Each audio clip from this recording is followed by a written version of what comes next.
Di sebuah desa kecil di Jilan, pada pagi yang cerah di tahun 1077 Masehi, lahirlah seorang anak laki-laki yang diberi nama Abdul Qadir.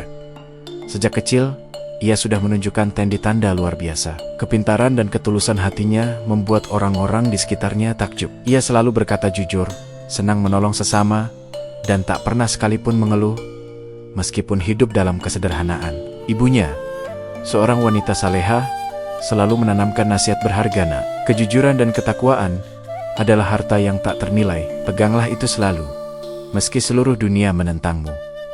Nasihat itu meresap dalam jiwa Abdul Qadir, menjadi pegangan hidupnya. Seiring berjalannya waktu, Abdul Qadir tumbuh menjadi seorang pemuda yang tak hanya cerdas otaknya, tetapi juga memiliki hati yang lembut dan penuh kasih sayang. Ia adalah seorang pencari ilmu yang gigih. Al-Quran, hadis, fikih dan tasawuf menjadi santapan hariannya. Setiap pagi, dengan membawa kitab-kitabnya, ia berjalan menyusuri jalan desa menuju majelis ilmu.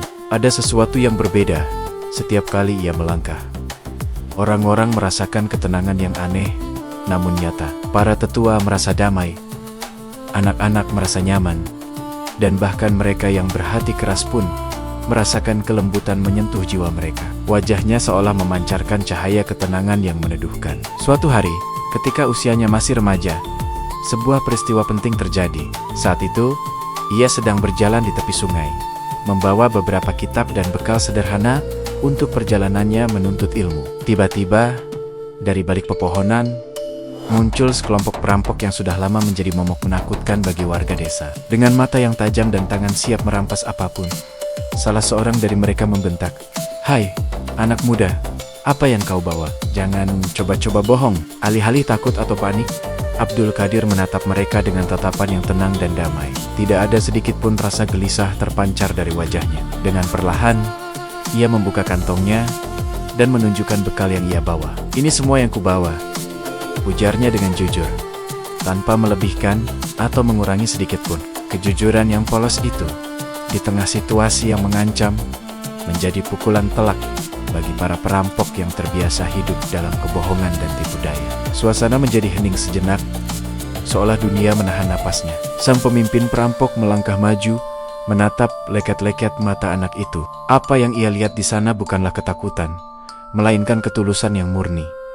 Tanpa disadari, air matanya mulai menetes. "Bagaimana bisa seorang anak sekecil ini begitu jujur di hadapan kami?" gumamnya pada dirinya sendiri. Rasa malu dan penyesalan yang mendalam tiba-tiba menyergap hatinya. Ia teringat kembali seluruh hidupnya, semua perbuatan curang, semua harta yang dirampas dengan paksa, semua jiwa yang disakiti. Di hadapan kejujuran seorang anak kecil, ia menyadari betapa keliru jalan hidup yang telah ia tempuh. Anak ini, ia benar-benar tulus, bisiknya kepada kawan-kawannya. Mereka semua terdiam. Hati mereka yang sekeras batu seakan terbuka oleh cahaya kejujuran yang terpancar dari Abdul Qadir. Perlahan, satu persatu dari mereka mulai mengembalikan harta yang telah mereka rampas. Kemudian, mereka bersujud di hadapan Allah, memohon ampun dengan tangisan penyesalan yang tulus, dipenuhi harapan untuk memulai hidup yang lebih baik. Abdul Qadir hanya tersenyum lembut, menundukkan kepalanya, dan mendoakan mereka. Setelah itu, ia melanjutkan langkahnya, meninggalkan para perampok yang kini telah berubah. Hati mereka diterangi oleh cahaya iman, sesuatu yang sebelumnya terasa sangat asing. Kisah luar biasa ini menyebar dengan cepat dari mulut ke mulut, melintasi desa-desa di sekitarnya. Orang-orang mulai berdatangan menemuinya, bukan untuk meminta harta atau kekuatan duniawi, tetapi untuk belajar dari seorang anak yang memiliki keteguhan hati dan iman yang tak tergoyahkan. Mereka belajar sebuah pelajaran berharga, bahwa kejujuran, ketakwaan, dan ketulusan hati adalah kekuatan yang jauh lebih dahsyat daripada pedang atau kekerasan. Abdul Qadir tumbuh menjadi seorang ulama besar yang sangat dihormati, seorang guru spiritual yang mampu menenangkan hati orang-orang yang gelisah. Ia kemudian mendirikan tarekat Qadiriyah, sebuah jalan spiritual yang menekankan pentingnya di zikir, doa, dan akhlak mulia. Setiap orang yang datang kepadanya merasakan ketenangan yang mendalam, seolah melihat sebuah cahaya tak tampak yang menerangi jiwa. Banyak orang mencoba menguji kesabaran dan keteguhannya, namun ia selalu membalasnya dengan kelembutan hati, kasih sayang, dan prinsip kejujuran yang tak pernah goyah. Ia tidak hanya mengajarkan ilmu di lisan, tetapi juga mencontohkan bagaimana hidup yang selaras dengan iman akan membawa perubahan besar bagi diri sendiri dan orang lain. Dari desa kecilnya di Jilan, cahaya karomahnya menyebar hingga ke Baghdad, pusat peradaban Islam saat itu, dan ke seluruh penjuru dunia. Ketika beliau wafat pada tahun 1166 Masehi, makamnya di Baghdad menjadi tempat ziarah bagi jutaan umat Islam dari berbagai generasi.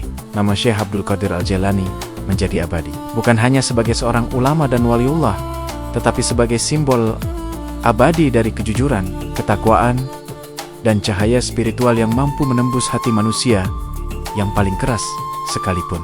Legenda tentangnya terus hidup, mengingatkan kita semua bahwa kekuatan sejati tidak lahir dari kekuasaan atau harta, melainkan dari hati yang tulus, dari iman yang teguh, dan dari keberanian untuk selalu berkata benar dalam situasi apapun. Terima kasih sudah menyimak kisah inspiratif ini. Semoga kita bisa mengambil pelajaran berharga dari kehidupan Syekh Abdul Qadir Al-Jailani. Jangan lupa subscribe untuk kisah-kisah penuh hikmah lainnya. Sampai jumpa.